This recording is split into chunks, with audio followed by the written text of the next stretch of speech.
The strength of the team is each individual member. The strength of each individual member is the team.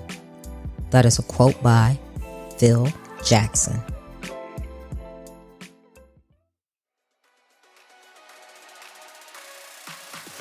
Welcome to Trina Talk. This is the podcast where guests share their stories of pursuing their passions, living a fulfilled life, and empowering others. Each week, I talk with inspiring leaders, business owners, and people with amazing stories from around the world in unscripted conversations as they share their successes and failures. This podcast is all about empowering you to keep striving in your personal and professional life. I am your host, Trina L. Martin. Welcome to episode 170. I am delighted to announce that I'll be speaking at Women in Tech, Texas on 19th through the 20th of May, 2022. This event offers an immersive educational experience for like-minded women to access proven strategies and tools to support them in their mission to achieve their career goals. Registration is now open. Book your pass today and secure a 15% discount with my special discount code. And that code is WITTSPEAKER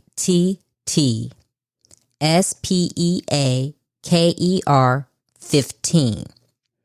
And the website is www.women-in-tech-texas.com.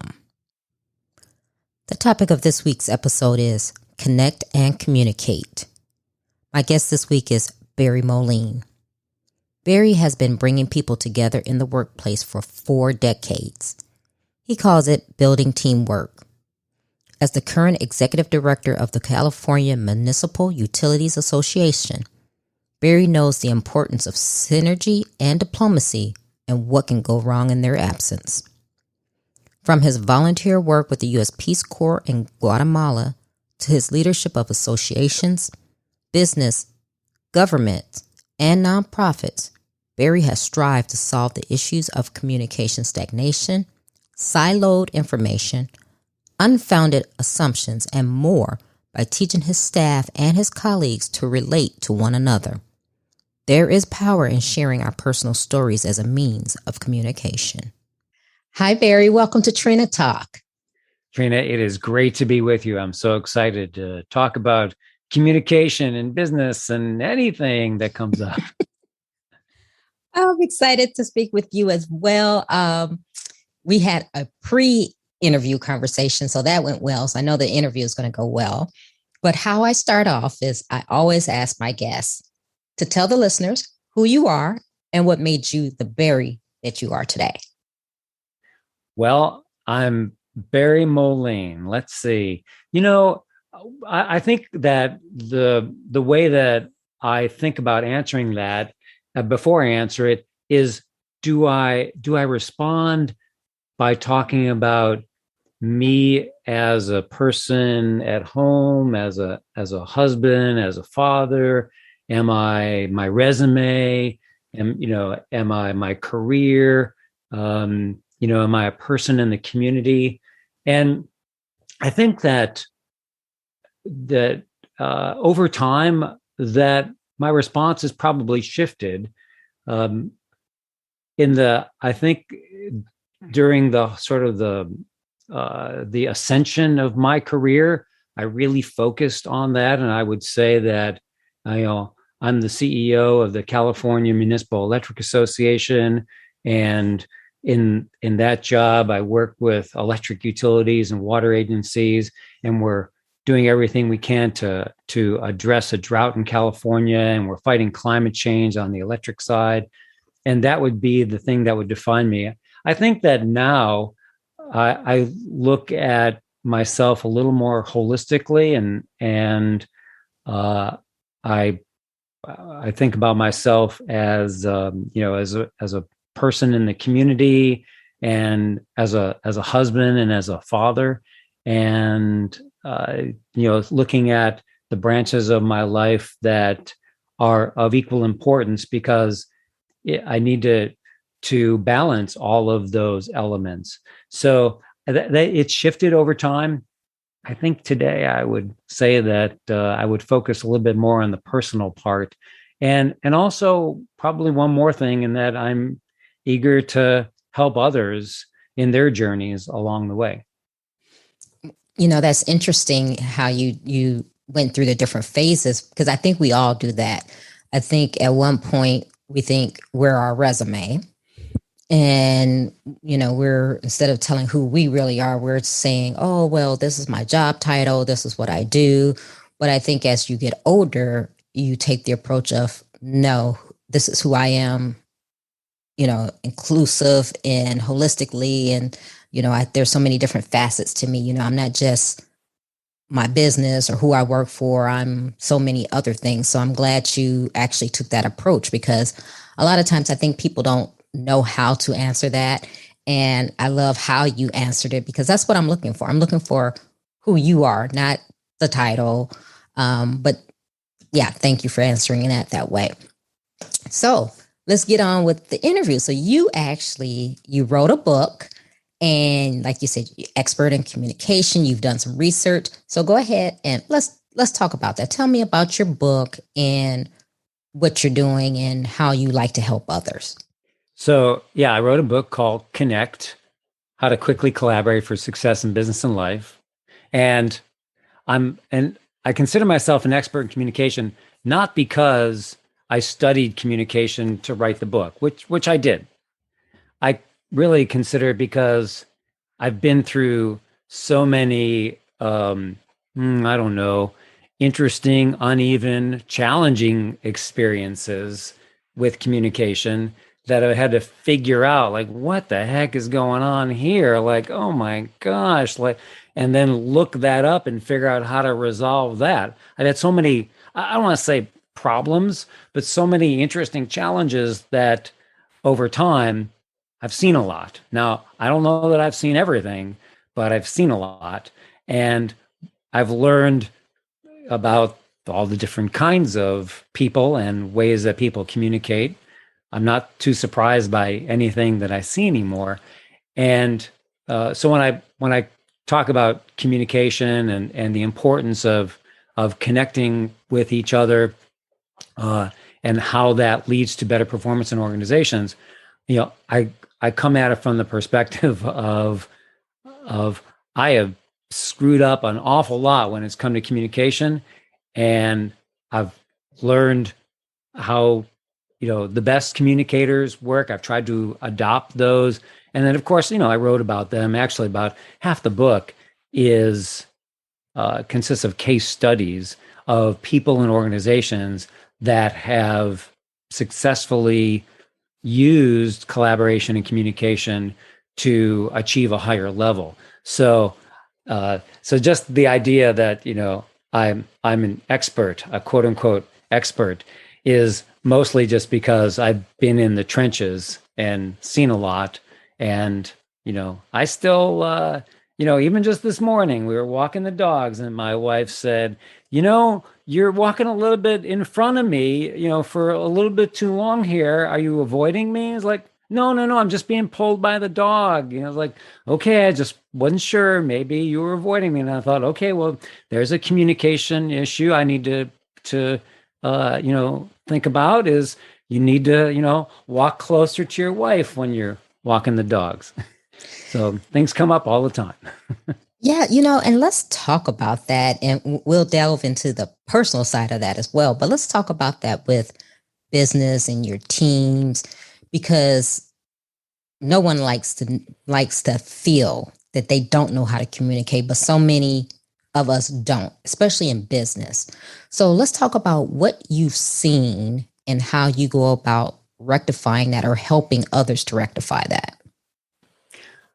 Well, I actually wrote the book because I had seen a steady decline in people's ability to communicate in a variety of organizations that I was working with. And I'm a trade association director, so I deal with organizations and a lot of people.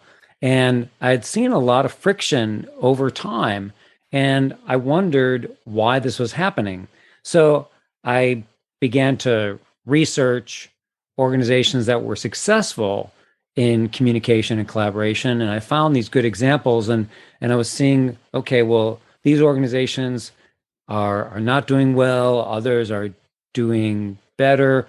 What are those best practices? And so that gave me the impetus and the motivation to uh, write the book. Um, I can tell you what I found, in a nutshell. So just like cutting to the chase, like what's the punchline? And that is that people work better together when they know each other. And they don't have to know each other's complete history and every detail about their lives, but they just want to know a little bit about each other. And when they know a little bit about each other, they start to like each other. And when they like each other, they want to do a good job. And this is important. They want to do a good job for each other. Now, we work for organizations and we like to say we're doing a good job for the organization, for to accomplish the vision and the mission. But really, it's our colleagues that we're working for. We are on a team. We want to work together. We want to support each other. And the more we know each other, the better we're going to do and the better the team is going to perform. So the way you do that is by sharing personal stories about each other. And they don't have to be real deep. They can just be, how was your weekend? What are you streaming? Learning a little bit about each other. Of course, those kind of conversations grow a little bit more. Still, they don't have to get too personal. I can tell you that during COVID, our staff, who, were all working from home, we actually got closer because we were meeting 2 to 3 times a week for a short amount of time. And we were sharing things that were going on in our lives. Sometimes our fears, a lot of folks are dealing with those fears in COVID, but also just what was happening with our families. And we had people with young children. We had people who were dealing with aging parents. We had a couple people that were dealing with sicknesses in their households. And we all helped each other during those times. I was actually a little surprised at how much sharing people did. And I didn't even encourage it, but it just kind of happened. So we actually got closer during COVID because we talked more often. And that to me was sort of an unanticipated example, that I wrote about in the book. That's what the best organizations do, is they talk to each other, before meetings, they chat, they do some icebreakers, things like, what are you streaming? How was your weekend? Where are you going on vacation? Those kind of things. Now that we're going on vacation again, a little bit. Mm-hmm. And, but ultimately, when you do that, that's the gateway into building a great team and being effective as an organization. So I agree with that. I like that. But here's my question for you. Now, those conversations kind of organically happen. Like you're saying, you were surprised that it happened. It wasn't something that you said, oh, we're all going to do this sharing thing. But my question is, and for the listeners out there who are in an environment where they don't feel like the person they're talking to they can trust, or that the person is really authentic and cares, how do you go into something like that? Because you're knowing this person is probably just asking you this just because. And I'll give this example, and I've given this example several times on the show, where I have a problem with people in management or leadership positions who really don't care about their people. So when I was working, I had a second line supervisor who was the boss of my boss, who would always say, "Hi, Trina, how are you doing? How are your 2 boys?" I don't have 2 boys. And I told this person this several times repeatedly. I don't have 2 boys. But yet every time they saw me, they would ask me, how am I and my 2 boys? So finally it got to a point where I said, you know what, I'm not going to even correct them because it doesn't even matter. They don't really care. It's a waste of my time. So what do you do when you have someone like that who really doesn't care? and is not taking a genuine interest. And like you say, I'm not saying you have to tell someone your deepest, darkest secret, but when you're in an environment like that, how do you overcome that to continue on? Well, let's look at it from two ways. First, we'll go to your example in just a second. The first way that I want to talk about it is in how you can control it. So you're initiating the conversation. You're the one now that is saying, this is important to me. I'm going to try to reach out to folks and learn a little bit about them. So we're talking about sort of like the opposite of what this guy did. So when you can do that, when you have the opportunity to reach out to others, then do so. Try to ask those questions in a meaningful way, in a way that shows that you actually are interested, and then even if somebody doesn't respond immediately to that, you're like, again, you're the one who's initiating the conversation, and somebody is not being as responsive as maybe you'd like, not being as like, hey, yeah, let me tell you about things that are going on. Be persistent. That's the point, is be persistent. So you're the one, you're initiating the conversation. Sometimes they're responsive, but if they're not, continue to do so. You're going to be consistent and persistent. And over time, they will know at least who you are. And when it's time for you two to work together, they will know the kind of person that you are. You can only do what you can to show yourself, show your heart, and you just have to hope that other people will open up. So again, this is you initiating that effort. Now, to the example that you described, somebody who is, not being very authentic in their asking about how things are going. This is ultimately it's in your situation. You got a little, I don't know if I'd say fed up, but tired of him not understanding the details about your life, or maybe not even realizing who you were. And a couple things. One is you accepted it. You're just like, whatever. I'll. You could keep correcting him and saying, I don't have two boys. I don't have two boys. You could have fun, and you can say, oh yeah, we went to the White House last week with my two boys. You can make something up. Oh yeah, we went up in Jeff Bezos' rocket, Yeah. and just see what happens. I agree with you. It's difficult. It's difficult when somebody is sort of cavalier and doesn't take an interest, and it's just kind of a drag. Now, I would say this, that if in this example, let's move to sort of a third example. You have the opportunity. You're in a situation where this kind of connection is not going on. Maybe it's a staff, gets together for meetings, but they're not connecting. They're not taking the time to learn about each other. And there are people who are on the staff they know each other, and there are some that are, maybe considered to be outsiders. If you believe, as I do, that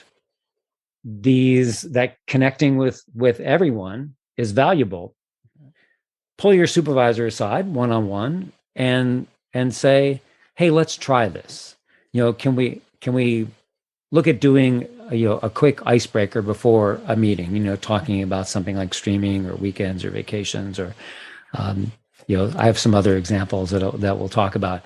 And if the supervisor is a little uncomfortable with that, because if it may not be sort of in their wheelhouse to ask those kinds of questions, just say, hey, I'll do it. I'll lead the effort, and it'll just take 5 minutes. We'll go around the room real fast. Everybody just talks for 15 seconds, and then we'll move on. And realizing that the goal is not to have a lengthy conversation.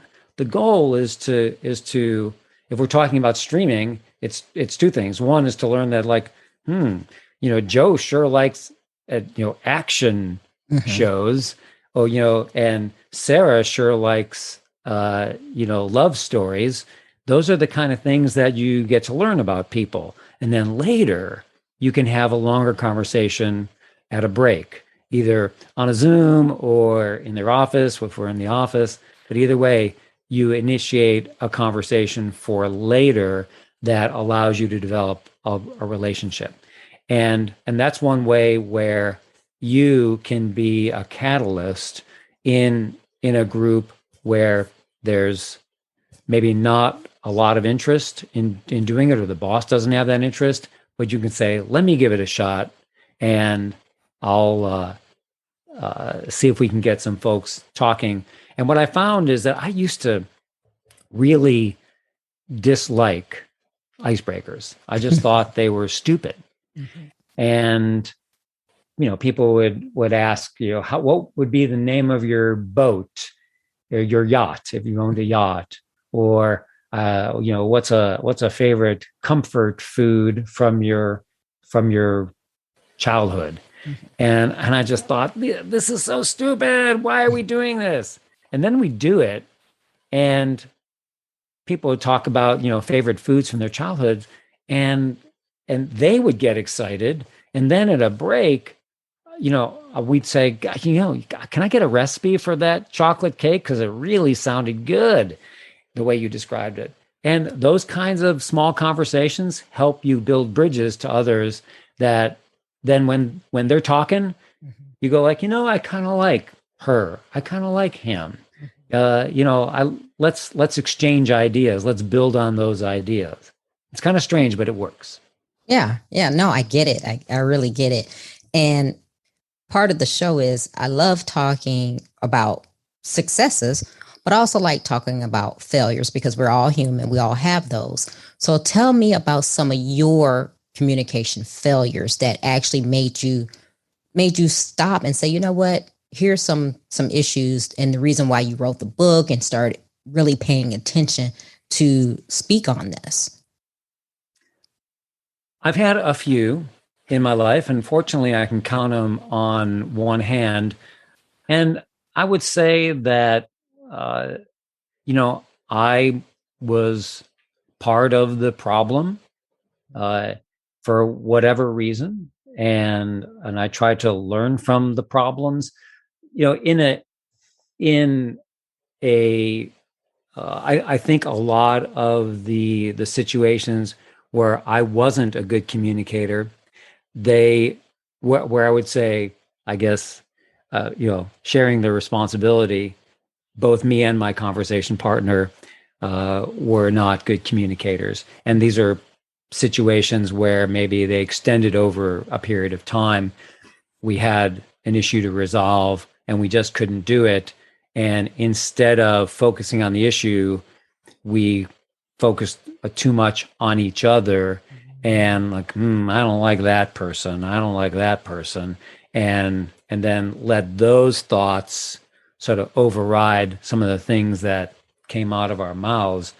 And uh, so that's where the failures came into play, is it's almost like having a little angel on your shoulder who's whispering in your ear, saying, talk about the problem you're trying to solve.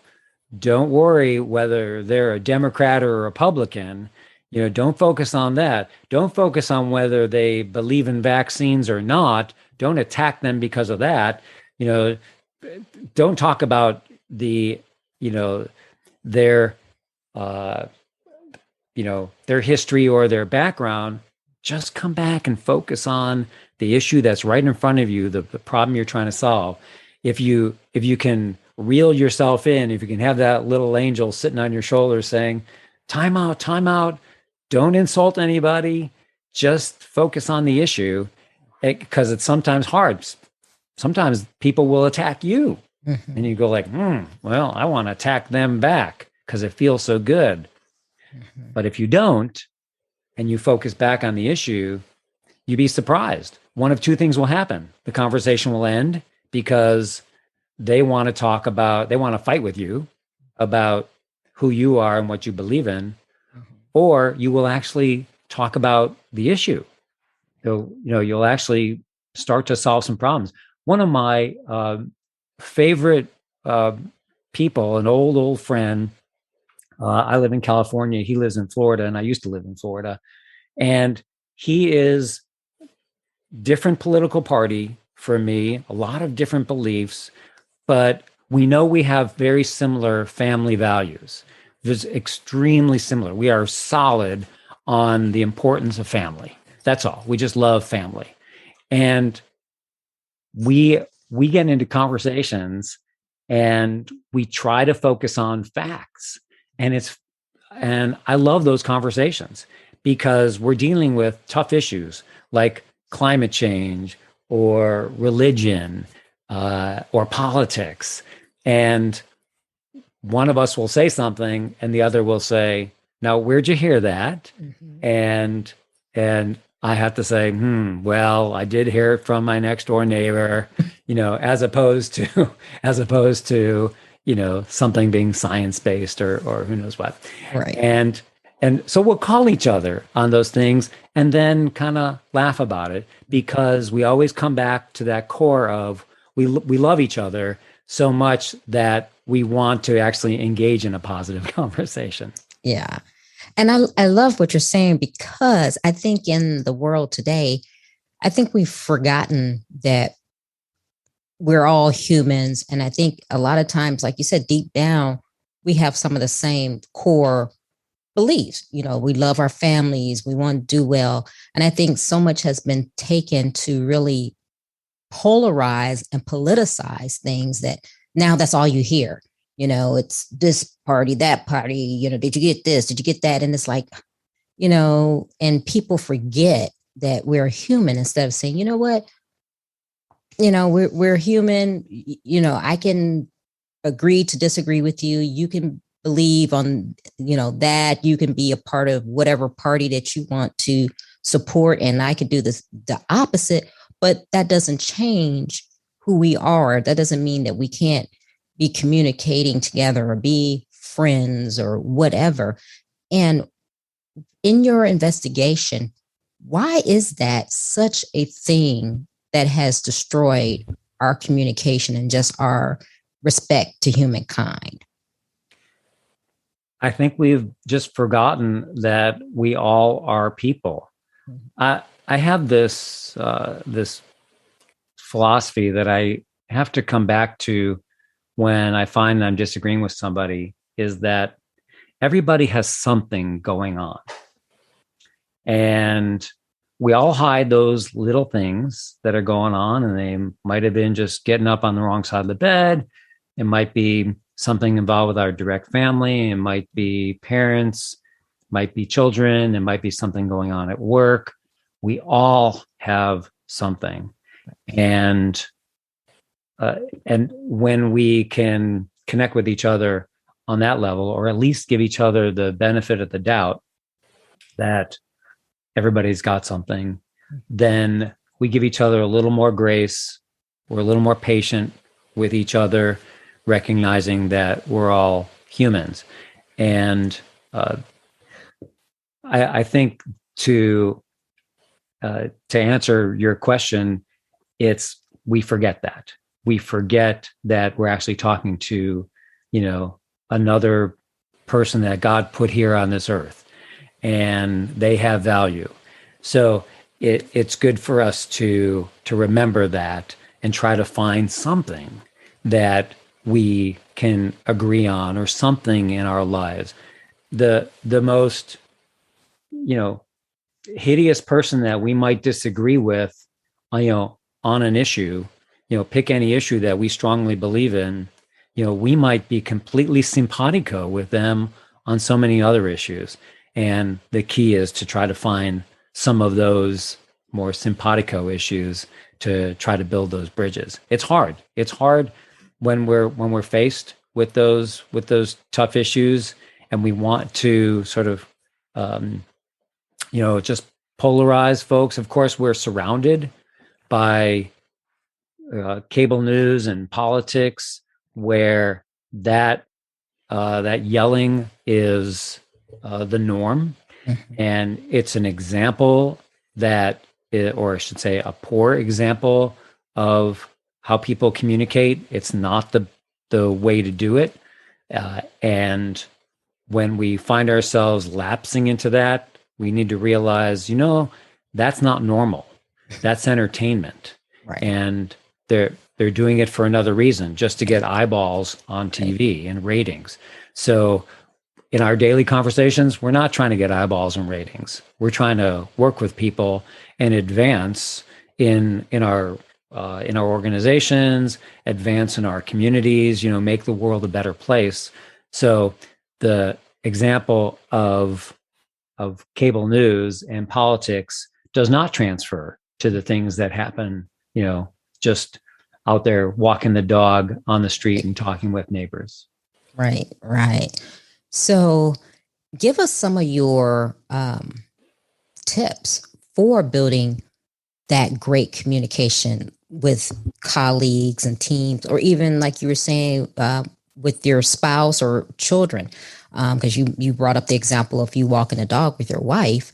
So what are some ways, because we already talked about the icebreaker, but what are some other ways that you have that we can really improve our communication to connect with other people?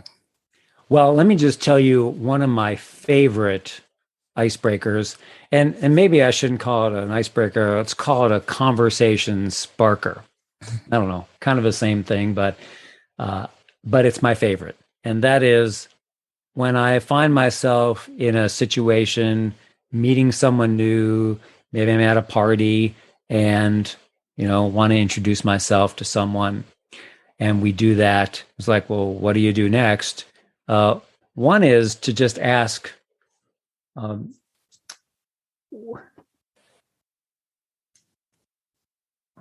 hold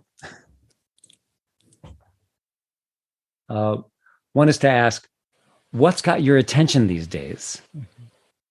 What's got your attention these days? And everybody's got something going on in their world. And it might be taking care of children. It might be something at work. It might be a sports team. It could be anything that's they're focused on. It might just be for the morning they were paying attention to something, but everybody's paying attention to something. And it's a great question to ask, particularly if you don't know if somebody is retired or working. So, you could ask, what's your job, or what do you do during the day? Like, it's kind of weird. Or if you ask about a job and they're not working, like, well, that could be awkward. Like, okay, so you're retired. Well, what do you do?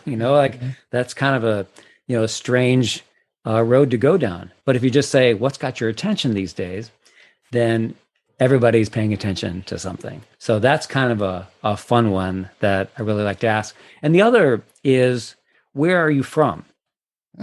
Everyone loves talking about their journey, where they grew up, and then how they got to where they are today. We all move around in the world. Some people have grown up in the same place, but nevertheless, you find out a lot of interesting things about where people are from. And if you haven't been to a place where they're from, you can ask, what was it like? And tell me about it. So you can get people to talk about their life and their journey and really have an interesting conversation.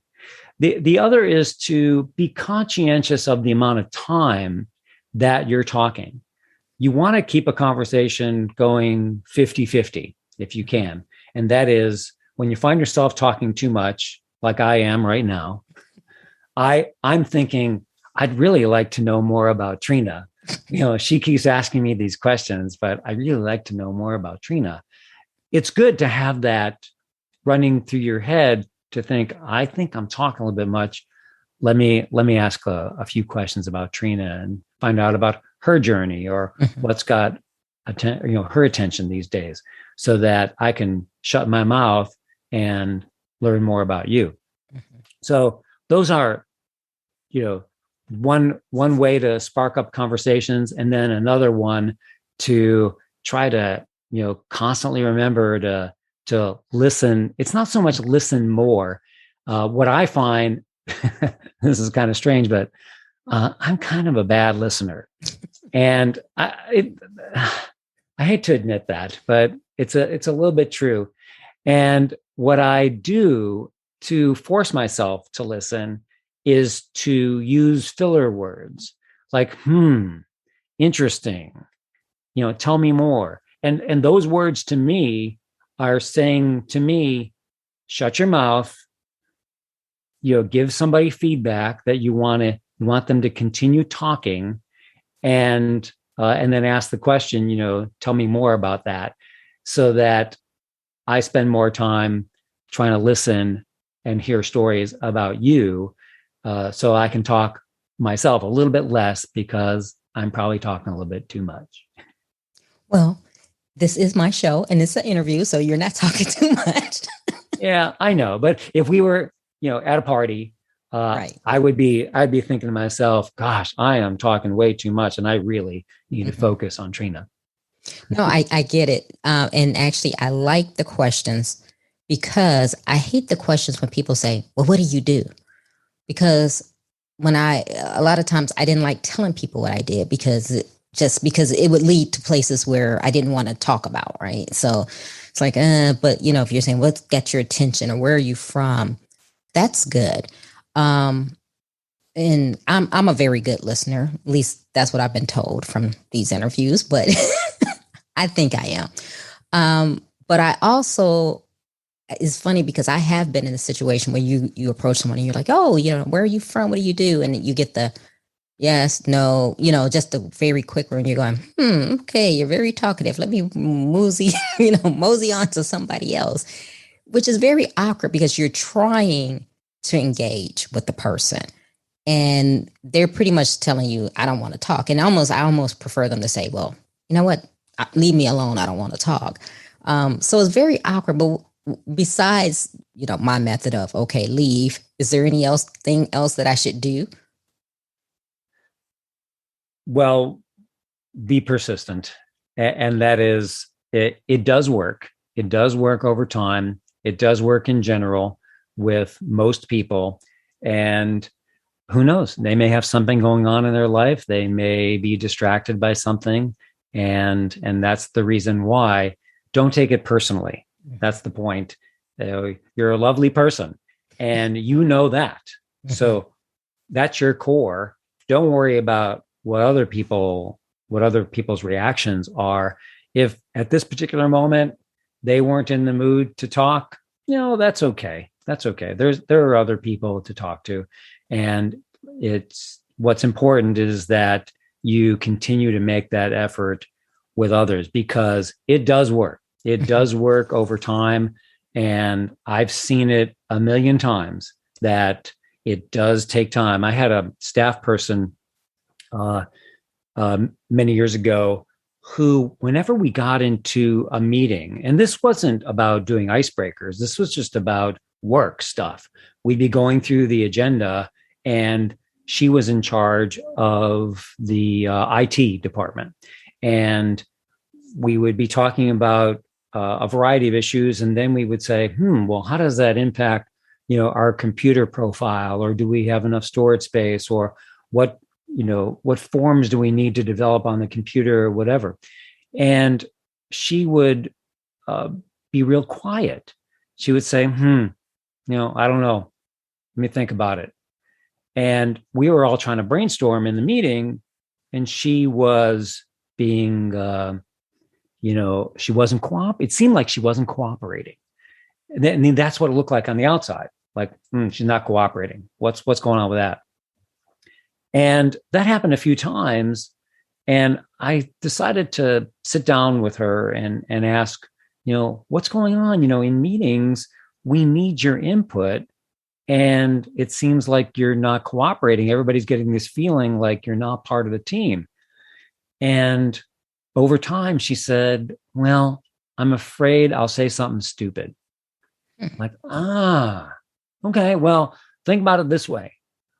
On IT, we are all stupid. I mean, like the rest of the staff, we know nothing. We know zero, and you're the expert. So anything you say, just say gobbledygook, we'll say, oh, okay, I guess we need to do that.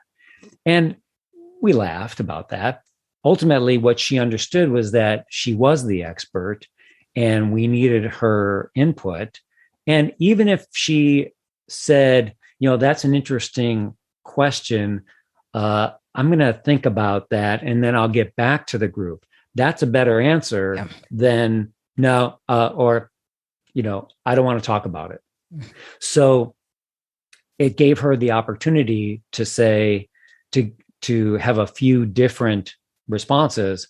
Now, what I did then or next was before we had a meeting, I would talk to her in advance about the agenda. And I'd say, I think on these two items, we're going to be talking about IT issues and we would need your input on a couple of things. So give some thought to, to how you might address those in advance. And then when we got into the meeting, she had already formed some ideas and it just gave her a little bit more, energy to, and plus the recognition that she knew, from me that she was the expert. So having that one-on-one conversation in advance helped tee her up to be more comfortable with participating. Yeah. That's a good idea because no one wants to feel like they're stupid in the meeting or their ideas are going to be shut down. So that's actually a great idea. This episode is being sponsored by True Vision. Have you lost hope in starting your business? Lost steam or just do not know where to go from here? See with True Vision and define your path. The True Vision Project seeks to heal, rebuild, and transform your online business from the inside out. For more information and early access for only Trina Talk listeners into the True Vision Project, send an email to connect@definingpaths.info. Make sure to mention that you heard about it on Trina Talk. All right, so Barry, we're going to go into our questions. Are you ready? I'm ready. Okay. You said that with a little trepidation, but we're going to go ahead. I know. I think I'm ready.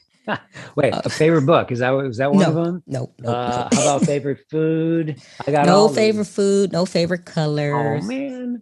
But here it is. Who or what motivates you? Who or what motivates you? You didn't give these to me in advance, did you? No. And I missed an email. Never do. The phrase persistence motivates me. And what I've learned in life is that not everybody's ready for my crazy ideas all the time. But over time, if I keep going back to them, the world will turn in my direction. And maybe I'm a little bit ahead of the curve. And being persistent, not being annoying, but being persistent allows you to open doors and share ideas and hopefully get heard. And of course, it helps. And I'm not saying that I'm right, but it helps when you have an idea that's reasonable, to want to try something. I've been persistent on things and say, we need to try this. We need to do this. And then we've tried it and it's failed. Mm-hmm. And I feel as though I've been persistent to run the idea to ground and learn that it was a failure. And that's a good thing too. So even when somebody like on my staff comes to me and says, hey, I have a great idea, let's try something. And I don't know. I don't think it's going to work. I think to myself, you know what? If it was me, I'd be persistent. Let's give them a shot. We try it. Hopefully we try it in a little bite at a time. And sometimes it works and sometimes it doesn't. In my life, I've found that being persistent is a great motivator for just getting out of bed and trying something new each day. Mm. What demotivates you? Well, what demotivates me are people that are inauthentic, and I will just sort of like clam up if I see someone, if I'm around someone who I think is sort of like a huckster or you know, to me, sales is not about me uh, trying to get you to do something and then you pay me. That's, I mean, I'm sure some people feel as though that's what sales is all about. It doesn't matter what the solution is as long as I get paid. My goal when it comes to something like sales is to see if there's a match between what I'm offering or what you're offering and the needs that we have. That's what sales is all about. And when I see somebody who's just trying to hawk their wares and they don't care about the person they're talking to or selling to, it really bugs me and I just shut down. So that's a huge demotivator to me. Mm. When was a time that something was said or done to hurt you, but it worked for your good? It worked for my good. um, I've had a few incidents in my life. You know, three quickly come to mind, and they're all kind of weird. One was I was on a golf course, and I was not a good golfer. I was like a very beginner golfer, and I was playing a game with some other golfers, and I just wasn't good. And one of the people on our team who was a very good golfer said to me after we played, he said something like, you know, you're not very good under pressure because, you know, on the golf course today, you did really poorly when, you know, it really mattered and we needed to get a good shot. Mm-hmm. And I thought, no, I'm just really a bad golfer, man. So I didn't say that, but I thought, you don't know me and you're just going off that sort of impression you got and trying to, you know, correlate one thing, my poor skills at golf, with what you think I can do under pressure. And I have thought about that from time to time, is like, be careful with your impressions. I don't want to say first impressions, but, you know, be careful with your impressions of people and don't try to, you know, say, well, if they're not doing a good job over here, you know, they'll do a bad job elsewhere. Maybe they were just out of their element. The second one was I had a boss many years ago who just I was asking for a promotion. Well, there was a job open, and he said, I just don't see you as a leader in, you know, in that position. And it was his job to fill that position, and it was his opinion. You know, there was nothing I could do about it. This is after, you know, having an interview, and I thought, I'm going to prove that guy wrong. Mm-hmm. And it was before I became a CEO now for 25 years. And I wouldn't say that I spent my life proving him wrong, but nevertheless, when he said that to me, I thought, I don't know why he thinks that, but I'm going to do whatever I can to be perceived as a leader and to exude leadership in other ways in my life. So that was kind of a bad thing that happened that allowed me to look at my life and say, maybe I'm not doing things quite right. Maybe I need to develop some leadership skills. And the third one, weird, is when I was 16, I wanted to wear contact lenses. Mm-hmm. And I went to an ophthalmologist. So an optometrist is, we just go to the store to get glasses and contacts. But ophthalmologist is somebody who, they're more like the eye doctor part of the doctor.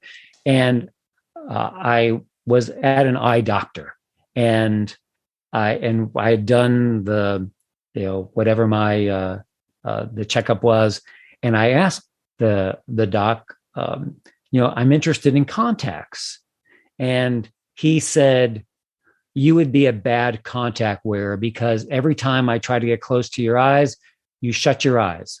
You've got to be able to get close to your eyes, and you would be a bad contact wearer. And I was 16. When I was 27, I went to an optometrist to get glasses, and I got the checkup, and the optometrist said, have you ever thought about wearing contacts? And I said, well, I think I'd be a bad contact wearer. And he said, where'd you hear that?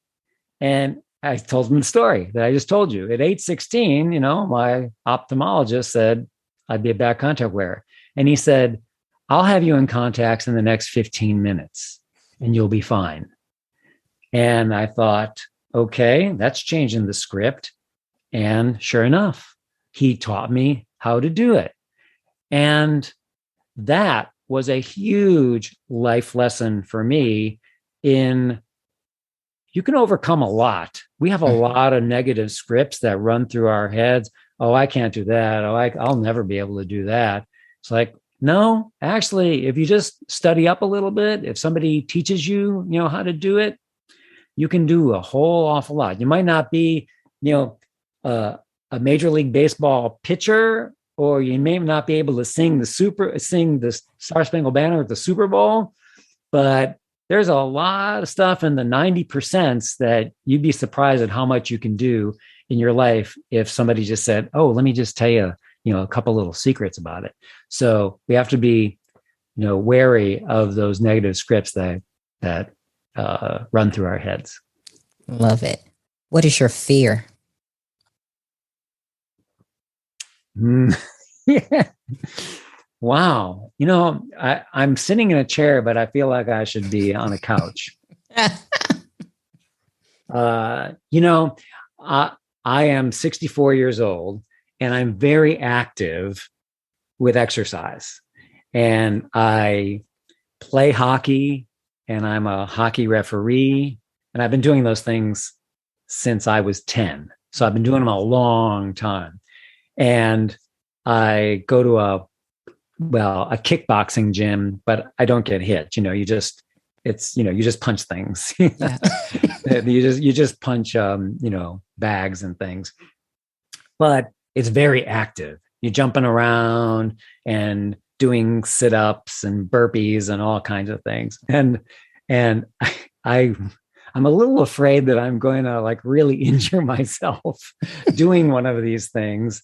And then, I won't be able to, just walk my dogs for a while or something, or who knows what. But I'm really cautious about that because I really love to be active.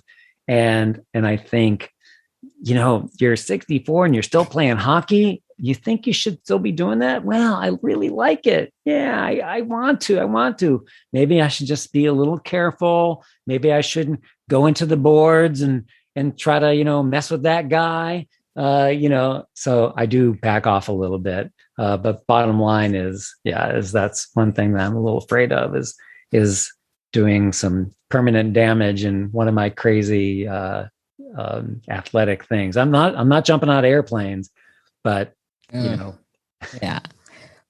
What is your definition of success? That is a great question.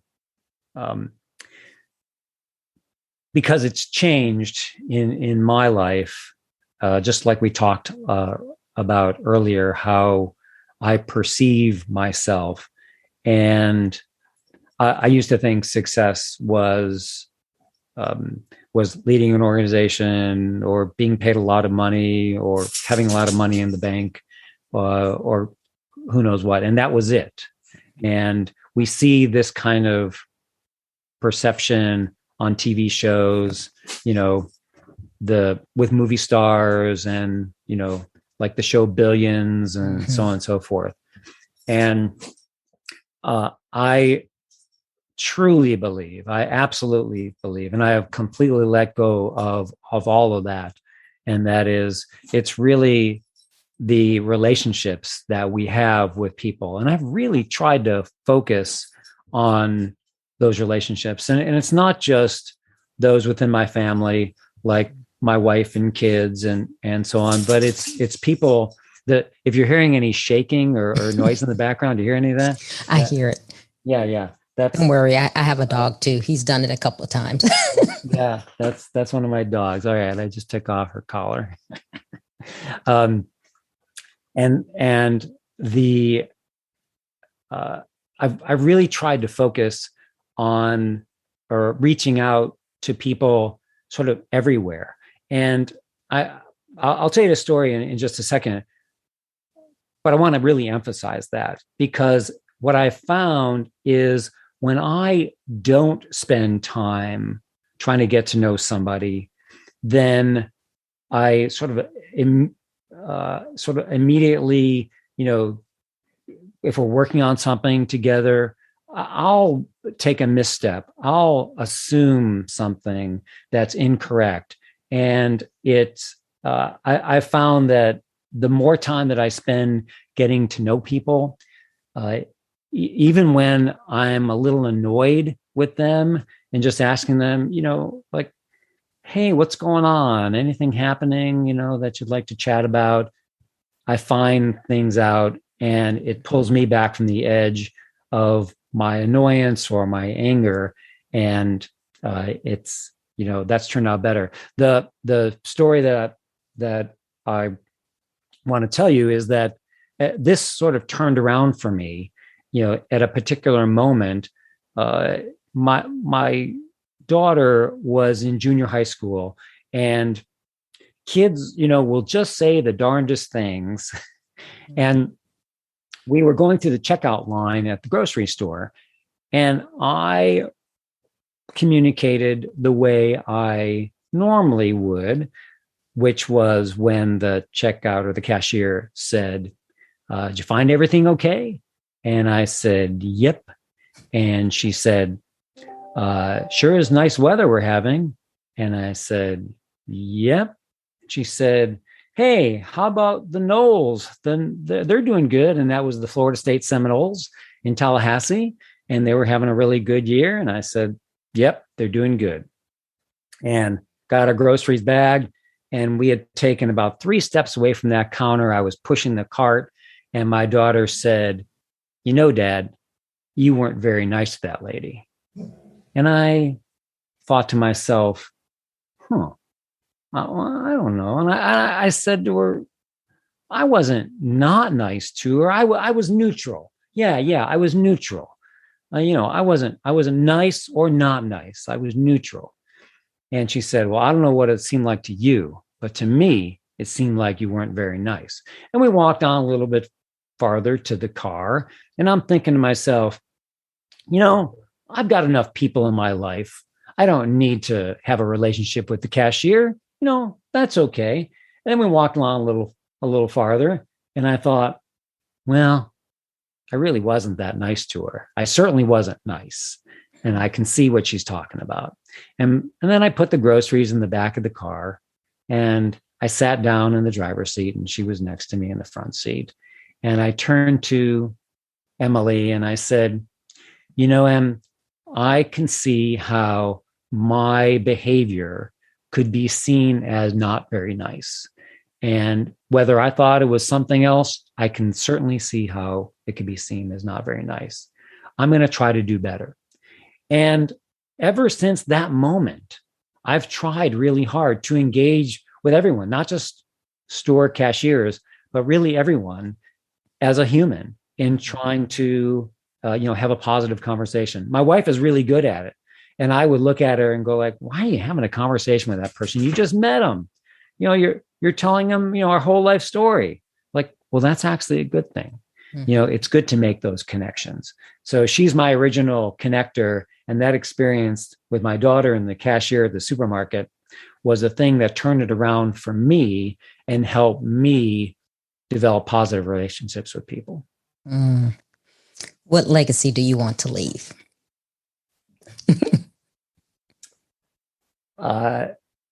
The legacy, well, that I tried to help others. Mm-hmm. I think that's it. And I've gone through life and tried to teach others some of the lessons learned that I've had, so that they don't have to go through the same things. Sometimes it might be perceived as I don't know. I hate to use this phrase, mansplaining, because it's not that. Hey. And that I just simply like to share. If I've been through a situation, I like to share the negative experience that I might have had, so somebody else can avoid it.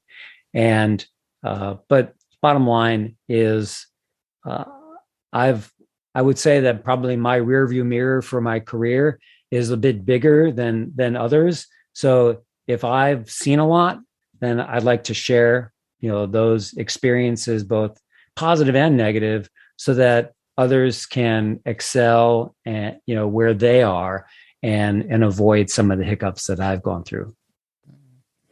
Okay, Barry, tell the listeners how they can connect with you, how they can purchase your book, and whatever else you have going on.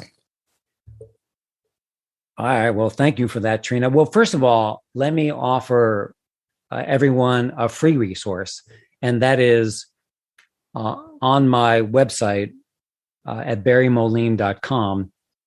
There's a 2-page handout.